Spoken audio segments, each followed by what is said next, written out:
Good morning dear students. आज हम कक्षा 10 विषय हिंदी व्याकरण का टॉपिक जो हमारे सीबीएसई बोर्ड के अंतर्गत सिलेबस में दिया गया है। इस बार 2020 और 21 के सीबीएसई बोर्ड के लिए पदबद्ध शब्द जो हैं पदबंध के बारे में दिया गया है। शब्द और पद फिलहाल इनको डिलीट रखा गया है, लेकिन पदबद्ध को जानने से पहले हमें शब्द और पद को जानना जरूरी है। जैसा कि हम सभी जानते हैं, पिछली कक्षाओं में भी पढ़ा हुआ शब्द के बारे में कि भाषा की सबसे छोटी ध्वनि इकाई के रूप में हम अक्षर को पढ़ते हैं।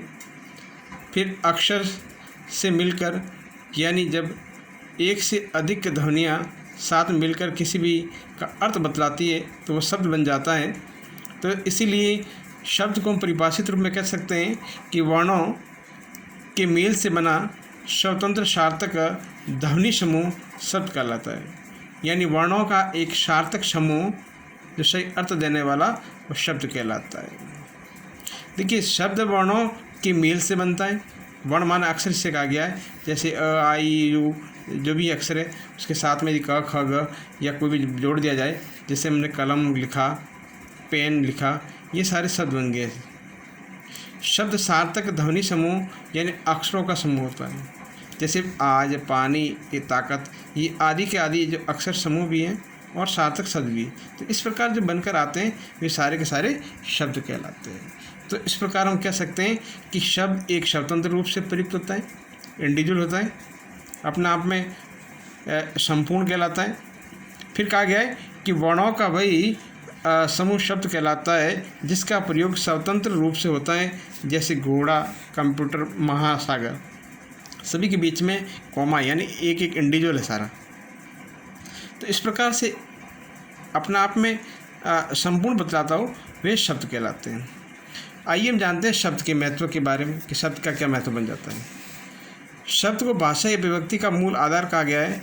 शब्दों के द्वारा हम अपने आसपास के वातावरण, वस्तुओं, प्राणियों, व्यक्तियों, क्रियाओं, भावनाओं तथा विचारों को व्यक्त कर सकते हैं। उपयुक्त शब्द के अभाव में हम अपने विचारों को व्यक्त करने में असफल रहते हैं। इस प्रकार शब्द भाषा में अधिक महत्व है। शब्द भाषा का वैभव भी है और एक बिल्कुल संपदा है। तो देखिए, ये सारे के सारे शब्द के बारे में डेफिनेशन थी। शब्द किसे कहते हैं और शब्द किस प्रकार बन के आते हैं जिनको शब्द कहते हैं। आइए इसके बाद हमारा अगला जो टॉपिक है इससे जुड़ा हुआ दूसरा है पद। सबसे पहले हम जानते हैं कि पद होता है क्या।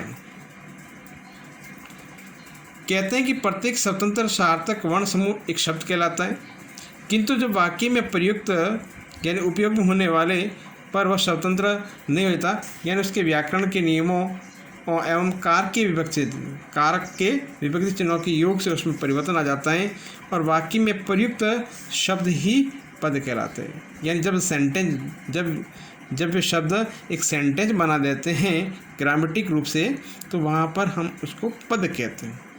तो इसकी जो परिभाषा स्पष्ट कहती है कि व्याकरण के नियमों में बंधे वाक्य में प्रयुक्त शब्द को पद कहते हैं। तो ये हमारे सामने इसकी परिभाषा आ गई कि पद किससे कहते हैं कि जब कभी भी जो शब्द हैं उनमें यदि व्याकरण का समावेश हो जाए, यानी व्याकरण के प्रयोग हो जाए, यानी एक बड़ा सेंटेंस बन जाए, तो वहाँ पर वो सेंटेंस एक पद के रूप में कार्य करना शुरू कर देते हैं। ये था शब्द और पद की परिभाषा। अब हम थोड़ा सा इसके दोनों के बीच में अंतर जानते हैं कि शब्द और पद में क्या अंतर है। देखिए, शब्द अपने आप में एक स्वतंत्र होता है, हम जानते हैं। पद के अंदर कर व्याकरण का समावेश होकर एक वाक्य बना जाता है। देखिए, यह रवि के कॉमा है, मोबाइल है, खरीदा है, दिल्ली हाट है, दक्षिणी दिल्ली है। देखिए, इस प्रकार से बीच में सब में कॉमा ही अपने आप को बताता है कि ये सारे जो शब्द हैं जो अलग अलग है, इनका सबका अलग अलग वजूद है या उनका अलग अलग महत्व है। लेकिन यहाँ देखिए, रवि ने मोबाइल खरीदा है, ये पूरा का पूरा एक वाक्य है। जब इस पूरे वाक्य को पढ़ेंगे तब जाके इसका अर्थ बनता है। तो इस प्रकार से यहाँ पर देखिए ने है, ये कारक विभक्ति चिन्ह का प्रयोग कर लिया। यानी इस प्रकार से ग्रामेटिक रूप से जब हम प्रयोग कर लेते हैं तो वहाँ पर क्या कहलाता है, पद कहलाता है। इसका दूसरा सेंटेंस भी देख लेते हैं। दिल्ली हाट दक्षिणी दिल्ली में स्थित है। तो देखिए इस प्रकार से पूरा एक संपूर्ण वाक्य बन गया। तो ये वाक्य जो बन जाता है ग्रामेटिक रूप से, उसको हम पद कहते हैं। तो देखिए ये शब्द और पद दे, और उन दोनों के बीच में जो मूलभूत अंतर है। अब आइए अगला हमारा जो बिंदु है, जो महत्वपूर्ण टॉपिक है, जो हमारे बोर्ड के सिलेबस में दिया गया है, उसका नाम है पदबंध। अब देखिए पद और बंध ये दो शब्दों से बने। पद किस प्रकार बंधा हुआ है वो हम आगे इस पूरी की पूरी जो इसके दिए गए हैं परिभाषा, उसके माध्यम से हम जानने का प्रयास करते हैं। कहते हैं कि प्रत्येक स्वतंत्र सार्थक वर्ण समूह शब्द कहलाता है, ये हम सब जानते हैं, किंतु जब वह विभक्तियों सहित वाक्य में प्रयुक्त होता है तो पद बन जाता है, बिल्कुल। और जब कोई भी पद समूह किसी एक व्याकरणिक इकाई का कार्य करता है, एक व्याकरणिक इकाई का कार्य कहलाता है, तो उसे पदबंध कहते हैं। यानी वर्णों के सार्थक समूह को शब्द कहते हैं, और जब शब्दों के समूह के अंतर्गत व्याकरण का प्रयोग किया जाए तो पद बन जाता है, और पद के अंदर जब व्याकरण इकाई का प्रयोग किया जाता है तब जो जाता है पदबंध कहलाता है। वाक्य में प्रयुक्त शब्दों में पद इसलिए कहा जाता है क्योंकि वे वाक्य में प्रयुक्त होकर कुछ न कुछ व्याकरणिक प्रकार्य करने लग जाते हैं। संज्ञा पद के रूप में ये कर्ता या कर्म कार्य करते हैं। विशेषण पद में के रूप में भी ये संज्ञा या सर्वनाम की विशेषता बतलाते हैं। तो आइए ये हम जानने का प्रयास करते हैं कि पदबंध किस प्रकार से वाक्यों के अंदर आते हैं और उनकी किस प्रकार से पहचान की जाती है। सामान्यतः देखिए एक छोटा सा उदाहरण है हमारी पाठ्यपुस्तक के आधार पर। लड़का बांसुरी बजाता है, ये लड़का अपने में करता है, बांसुरी कर्म है और बजाना एक क्रिया है। अब देखिए इस वाक्य के अंदर लड़का संज्ञा शब्द कह सकते हैं, यानी करने वाला करता है, संज्ञा शब्द है। फिर देखिए बांसुरी भी एक संज्ञा है, लेकिन संज्ञा कैसी है, कर्म पर आधारित है। बजाना एक क्रिया है। तो कहते हैं अब फिर वाक्य में नए ढंग से लिखते हैं। तो वाक्य में देखिए थोड़े नीचे जो दिए गए शब्द हैं उसके आधार पर थोड़ा सा उसको डिटेल से जानने का प्रयास करते हैं, इसके माध्यम से हम संपूर्ण तरीके से समझना जाएगा। अब देखिए लड़का बांसुरी बजाता है, एक सेंटेंस हमने देखा था। अब देखिए इसका जो नवीन वाक्य बने, सुंदर लड़का बांसुरी बजाता है। अब देखिए लड़के के आगे एक सुंदर शब्द और जोड़ा गया है जो स्पष्ट बतलाता है कि लड़का कैसा है, सुंदर। तो इस प्रकार से इस शब्द के साथ जब कोई भी दूसरा अन्य शब्द जोड़कर एक ही शब्द को बना देता है, एक ग्रुप बनाता है। उसी प्रकार देखिए दूसरा भी, नटखट सुंदर लड़का बांसुरी बजाता है। फिर देखिए ईमानदार नटखट सुंदर लड़का बजाता है। तो जो भी हाईलाइटेड दिख रहे हैं आपको, उसको एक देखिए अंडरलाइन से पूरा बताया गया है कि इस प्रकार से लड़का है कैसा, सुंदर लड़का है, नटखट सुंदर लड़का है, ईमानदार नटखट सुंदर है लड़का। ये लड़का जो शब्द है उसके आगे और भी शब्द जोड़े गए हैं। तो इस प्रकार जब शब्द जोड़े जाते हैं ये सारे के सारे पदबंध की श्रेणी में गिने जाते हैं। इसी वजह देखिए एक और भी उदाहरण देखिए, मेरी पड़ोस में रहने वाला ईमानदार नटखट सुंदर लड़का, यानी एक लड़के की सारी विशेषता बता रहा है। ये सारा का सारा एक पदबंध कहलाएगा। ये जो चारों उदाहरण दिए गए उनमें देखिए किस प्रकार से जो अंडरलाइन किया हुआ पूरा का पूरा एक ही को अर्थ बतलाता है, एक ही बताता है। तो कह सकते हैं कि इन चारों में सुंदर लड़का, नटखट सुंदर लड़का, ईमानदार नटखट सुंदर लड़का, मैं पड़ोस में रहने वाला ईमानदार नटखट सुंदर लड़का, अनेक पद वही हैं जो कर्ता का कार्य करते हैं, लेकिन कर्ता का ही कार्य करते हैं, इसमें कोई किसी प्रकार का प्रयोग नहीं करते हैं। तो देखिए इस प्रकार से जब प्रयोग लाए जाते हैं तो उन्हें हम क्या कहते हैं, पदबंध कहते हैं। तो कहा जाता है कि कई पदों के योग से बने हुए ऐसे वाक्यांश जो एक ही पद का काम करे, पूरा का ग्रुप है लेकिन उसका एक ही काम करता हो, उसे हम पदबंध कहते हैं। तो इसकी परिभाषा के रूप में हम कह सकते हैं कि जब एक से अधिक पद मिलकर एक व्याकरणिक इकाई का कार्य करते हैं तो उसे बंधी हुई इकाई को हम पदबंध कहते हैं। क्या कहते हैं, पदबंध कहते हैं। अब देखिए जैसा कि हमने उदाहरण के रूप में, अब हमें थोड़ा सा जानना है कि पदबंध की विशेषता क्या है, उसकी पहचान कैसे करते हैं। देखिए पदबंध एक से अधिक पदों का समूह होता है। पदबंध के सभी पद परस्पर और संबंध होकर एक इकाई के रूप में काम करते हैं। पद के स्थान पर पदबंधों का प्रयोग हो सकता है। चूँकि पदबंध पद से अधिक बड़ा होता है इसलिए इसके अर्थ में पद से अधिकता निश्चित होती है। पदबंधों से बने वाक्य अपेक्षा छोटे हैं और साथ ही अधिक अर्थ प्रकट करना होते हैं। छठा बिंदु है, पदबंध संपूर्ण वाक्य नहीं वाक्यांश मात्र है। बिल्कुल स्पष्ट है वो, क्योंकि पूरा का पूरा एक समूह बनाता है, वो एक तरह का वाक्यांश बनाता है। क्या बनाता है, वाक्यांश के रूप में बनाता है। तो देखिए निम्नलिखित इनकी विशेषताएं, इसके आधार पर हम पदबंध का निर्माण करते हैं।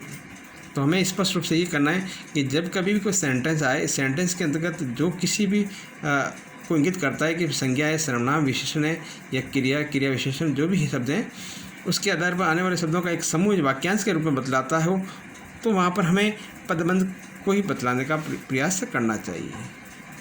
आइए हम जानते हैं कि पदबंध के भेद कितने होते हैं और उसे किस प्रकार हम जानते हैं, इसको भी जानने का प्रयास करेंगे। सामान्य देखिए पदबंध और उपवाक्य, इसको भी उससे पहले जान लेते हैं, फिर हम आगे बढ़ते हैं पदबंध पे कि पदबंध और उपवाक्य में क्या फर्क है। उपवाक्य भी पदबंध की तरह ही पदों का समूह है, लेकिन इसमें केवल आंशिक भाव प्रकट होता है, पूरा नहीं होता। पदबंध में क्रिया नहीं होती, उपवाक्य में क्रिया रहती है।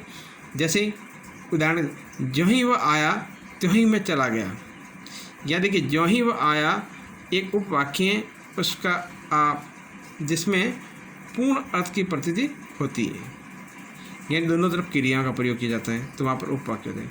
पदबंध के अंतर्गत जो भी होगा संज्ञा या सर्वनाम विशेषण, उसका एक वाक्यांश बनेगा, वही कहलाएगा पदबंध। आइए हम जानते हैं अब पदबंध के भेद। पदबंध के भेद लगभग 5 प्रकार के माने गए हैं। संज्ञा पदबंध, सर्वनाम पदबंध, विशेषण पदबंध, क्रिया पदबंध और क्रिया विशेषण पदबंध। ये 5 मुख्य भेद हैं जिसके आधार पर हम पदबंध के बारे में जानते हैं।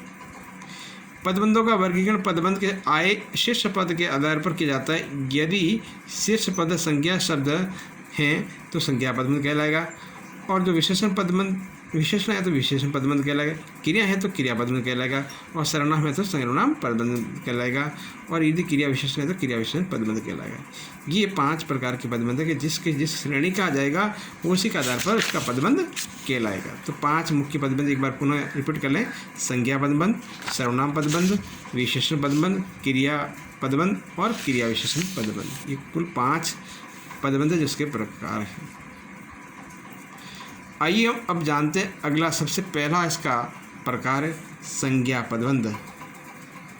देखिए वाक्य में संज्ञा का काम करने वाला जो पद समूह आ जाता है वह संज्ञा पदबंध कहलाता है। अब देखिए संज्ञा पदबंध के शीर्ष पद संज्ञा होता है, शीर्ष माना मुख्य पद या शेष पद समझ उस पर आश्रित होते हैं। देखिए साल भर परिश्रम करने वाला छात्र, पदबंध में छात्र शीर्ष पद संज्ञा है कि साल भर परिश्रम करने वाला परिश्रम करने वाला आश्रित पद है। पूरा पद समूह साल भर परिश्रम करने वाला छात्र अकेले संज्ञा पद छात्र का स्थान ले लेता है, और वही कार्य है जो अकेला संज्ञा पद पर कहलाता है। तो देखिए यहाँ पर साल भर परिश्रम करने वाला जो छात्र शब्द है ये पूरा का पूरा एक पदबंध कहलाएगा, क्योंकि ये सारे छात्र पर ही डिपेंड कर रहा है। साल भर परिश्रम करने वाला कौन है? जो छात्र हैं। तो छात्र ये अपना में संज्ञा शब्द है, तो इस प्रकार आ जाएगा, तो इसको संज्ञा पदबंध की। अब देखिए छात्र उत्तीर्ण हो गया, फिर देखिए सामान्य शब्द, अब इसको पदबंध के रूप में बड़ा विशेष बनाते हैं। परिश्रम करने वाला छात्र शब्द है, साल भर परिश्रम करने वाला छात्र। यहाँ देखिए साल भर परिश्रम करने वाला या परिश्रम करने वाले जो शब्द है एक तरह का वाक्यांश सब छात्र के लिए आए हैं। तो देखिए इस प्रकार से जब छात्र अब संज्ञा है तो संज्ञा पर निर्भर होने वाला वाक्य है, इसलिए इसमें संज्ञा पदबंध कहेंगे। और भी उदाहरण विभिन्न प्रकार के हैं जो इसके माध्यम से जानने का हम प्रयास कर सकते हैं। अगला हम देखते हैं कि संज्ञा पदबंध की क्या विशेषता रहती है जिसके द्वारा हम उसको पता लगा सकते। देखिए संज्ञा पदबंध में प्राय विशेषण संज्ञा से पूर्व लगते हैं, जैसे मोटा आदमी, सुगंधित पवन, हरे भरे खेत इत्यादि। संज्ञा पदबंधों में सभी प्रकार के विशेषण आ सकते हैं। संज्ञा पदबंध का प्रयोग वाक्य में कर्ता, कर्म और पूरक के स्थान पर किया जाता है। तो ये मुख्य बातें हैं जो संज्ञा पदबंध की जानने के प्रयास करते हैं। तो हम तो कह सकते हैं कि जब भी कोई वाक्यांश या पदों का समूह जो संज्ञा पर प्रभावित करता है और संज्ञा के द्वारा ही बतलाने वाला कार्य करता हो तो वहाँ पर संज्ञा पदबंध बन जाता है। आइए दूसरा देखते हैं हम सर्वनाम। सर्वनाम तो हम जैसा कि जानते हैं जो शब्द संज्ञा के स्थान पर प्रयुक्त होने वाले शब्दों को हम सर्वनाम कहते हैं। तो उसी आधार पर देख लेते हैं कि जहाँ पर संज्ञा शब्द प्रयोग लाए उसके स्थान पर सर्वनाम शब्द आ रहा है तो वो सर्वनाम पदबंध कहलाएगा। देखिए इसकी परिभाषा में स्पष्ट कर लेते हैं कि सर्वनाम का काम करने वाला पद समूह सर्वनाम पदबंध कहलाता है। इसमें शेष पद सर्वनाम हो जाएगा। देखिए सदा हंसते रहने वाले तुम, या तुम शब्द आया है ये सर्वनाम है। बाहर से आए छात्रों में कुछ शब्द ये भी सर्वनाम है। शेर की दहाड़ करने वाले तुम, तो देखिए तुम, कुछ और तुम कि तीनों शब्द हैं वो कैसे शब्द हैं, सर्वनाम शब्द हैं। देखिए यहाँ पर इस सर्वनाम शब्द से आगे वाले शब्दों का एक वाक्यांश बन जाता है और ये वाक्यांश के रूप में यदि इस पर प्रभाव पड़ जाता है तो हम सीधा कहेंगे उसको सर्वनाम पदबंध। फिर तीसरा हम देखते हैं विशेषण पदबंध। विशेषण हम सभी जानते हैं कि जो संज्ञा सर्वनाम की विशेषता बताने वाले जिन शब्दों का प्रयोग किया जाता है विशेषण कहलाते हैं। तो अब देखिए जब भी पदबंधन समूहों के अंतर्गत जो विशेषता बताने वाला शब्द है उस पर अधिक प्रभाव पड़ता हो, वो विशेष पद के रूप में काम करता हो, तो वहाँ पर विशेषण पदबंध हो जाएगा। अब देखिए किसी संज्ञा की विशेषता बताने वाला पद समूह विशेषण पदबंध कहलाता है। यदि संज्ञा पदबंध में से संज्ञा को छोड़ दे और शेष बचा हुआ विशेषण पदबंध होता है, क्योंकि संज्ञा पदबंध की रचना विशेषणों के योग से होती है। विशेषण पदबंध में एक विशेष शीर्ष पद में स्थित है तथा शेष पद प्रविशेषण से बनकर प्रयुक्त होते हैं। अब देखिए यहाँ पर हम देखते हैं कुछ शब्द दिए गए, उन शब्दों के माध्यम से या उन वाक्यों के माध्यम से जानने का प्रयोग है। माधुरी बहुत अच्छी नृत्यांगना है, यहाँ पर बहुत अच्छी विशेषण शब्द है क्योंकि यह नृत्यांगना विशेषता प्रकट करता है। अच्छी शीर्ष पद है तथा बहुत प्रविशेषण है जो अच्छी विशेषताओं की विशेषता बतला रहा है। इसी का आधार पर देखिए हम निश्चित कुछ एग्जाम्पल देके उनको जानना करते हैं। प्रतिदिन व्यायाम करने वाले लोग बीमार कम पड़ते हैं। अब देखिए लोग हैं जो शब्द हैं उनके आगे उनकी विशेषता क्या है कि प्रतिदिन व्यायाम करने वाले कैसे लोग हैं, प्रतिदिन व्यायाम करने वाले। व्यायाम जो शब्द ये पूरा वाक्यांश है पूरी विशेषता के तौर बता रहा है। नियमित रूप से अध्ययन करने वाले छात्र अच्छे अंक लाते। लकड़ी से बनी हुई अलमारी बहुत सुंदर है। अब देखिए इस प्रकार से जो विशेषण के तौर पर प्रयुक्त होने के रूप में जो पदबंध बन जाता है तो वहाँ पर हमें विशेषण पदबंध कहना चाहिए। अब आगे देखिए क्रिया। क्रिया जो चौथा पद है उसको जानने का प्रयास करें। क्रिया अपना आप जानते हैं जब कोई शब्द के अंदर का करना या होना पाया जाता है तो वहाँ पर हम क्रिया कहते हैं कि जब एक से अधिक क्रियापद मिलकर किसी क्रिया का काम करने वाली एक भाषिक इकाई का निर्माण करते हैं और वह भाषिक इकाई क्रियापदबंध कहलाती है। जैसे कि मुझे दिखाई पड़ रहा है, यहाँ पर दिखाई पड़ रहा है जो पदबंध क्रियापद का कार्य करती है, अतः क्रियापद में मुझे दिखाई पड़ रहा है। अब दिखाई पड़ रहा है अपने आप में कैसा है, क्रिया शब्द के रूप में प्रयोग कर रहा है, यानी एक समूह के रूप में शब्द का प्रयोग कर रहा है, क्रिया पर निर्भर करने वाला शब्द कर रहा है। इसलिए यहाँ पर इस प्रकार के उदाहरण आ जाएंगे तो हम उसको कहेंगे कि क्रियापद में। अब देखिए कविता पढ़ते पढ़ते सो गई, ये पूरा का पूरा देखिए कविता हम ऐसे भी कह सकते गई सो गई। तो देखिए पढ़ते पढ़ते सो गई ज्ञानी यह अपना आप क्रिया की विशेषता बतलाता है, क्रिया के काम के रूप में प्रयोग लाता है। जब क्रिया के रूप में जब एक पद समूह बन जाता है तो वहाँ पर क्रिया पदबंध कहलाता है। अब उसके बाद विद्यालय में बच्चे इस समय राष्ट्रगान गा रहे हैं, पिताजी अब तक दफ्तर से आगे होंगे। तो देखिए यहाँ पर आगे होंगे ये एक अपना आप में क्रियाओं का रूप बतलाता है। तो देखिए इस प्रकार से ये क्रिया का था। अब इसके बाद देखिए क्रिया विशेषण की परिभाषा देखें। क्रिया विशेषण पदबंध उसे हम कहेंगे, जैसा सबसे पहले इसकी परिभाषा हम जान लेते हैं। क्रिया विशेषण उसे कहेंगे जो क्रिया की विशेषता बताने वाले शब्द कहलाते हैं, उसे हम क्रिया विशेषण कहते हैं। क्रिया की विशेषता बताने वाले शब्दों को क्रिया विशेषण कहते हैं। क्रिया विशेषण की जगह प्रयुक्त होने वाले एकाधिक पदों का समूह क्रिया विशेषण पदबंध कहलाता है। हाथी बहुत धीरे धीरे चलता है या बहुत धीरे धीरे, अब देखिए शब्द है क्रिया विशेषण पद का प्रयोग करता है क्योंकि ये चलना क्रिया की विशेषता बतलाता है। इसमें देखिए धीरे धीरे है वो उसकी क्रिया विशेषण का शीर्ष पद है तथा बहुत एक आश्रित उस पर निर्भर करने वाला है। तो देखिए जब क्रिया की जो विशेषता बतलाने वाला शब्द के रूप में प्रयोग आएंगे तो हम कह देंगे उसका क्रिया विशेषण। देखिए मैं तो तेज भागते भागते बहुत थक गया। अब देखिए थक कैसे गया, तेज भागते भागते बहुत थक गया। फिर देखिए अनामिका सप्ताह के अंत तक आएगी। अब देखिए विशेषता है आ जाएगी, कब आएगी, सप्ताह के अंत तक आएगी। तो देखिए इस क्रिया की विशेषता बता रहा है। बच्चा घुटनों के बल चलता हुआ दादी के पास आया। बच्चा दादी के पास कैसे पहुंचा, घुटनों के बल चलते हुए। तो देखिए ये इस प्रकार से शब्दों का प्रयोग करेंगे, यानी क्रिया की विशेषता बताने वाले जिन शब्दों का प्रयोग करते हैं तो वहाँ पर क्रिया विशेषण बन जाता है। तो देखिए इस आधार पर हमने विभिन्न प्रकार की जानकारियाँ प्राप्त कर ली। उसके साथ साथ एक बार हम वापस क्रिया विशेषण पदबंध की कुछ विशेषता उनको भी हम जानने का प्रयास करें। हिंदी में क्रिया विशेषण पदबंधों की रचना प्राय संज्ञा या के परसर्ग या अवयव के संयोग से बन जाती हैं। इस प्रकार से इनके देखिए, वह ऊपर वाले कमरे में रहेगा, मुन्ना नीचे वाले कमरे में होगा, कमरे में उधर से उधर तक सामान बिखरा रहेगा। तो इस प्रकार हम देखिए ये विशेषता वाले शब्द हैं, तो हम एक ही कह सकते हैं कि क्रिया की विशेषता बताने वाले जब शब्द आ जाते हैं तो क्रिया विशेषण वाले कहलाते हैं। तो देखिए हमने हमारा टॉपिक जो आज था पदबंध था। पदबंध के अंतर्गत तो हमने पदबंध की परिभाषा को जानने का प्रयास किया, पदबंध की पहचान को जानने का प्रयास किया।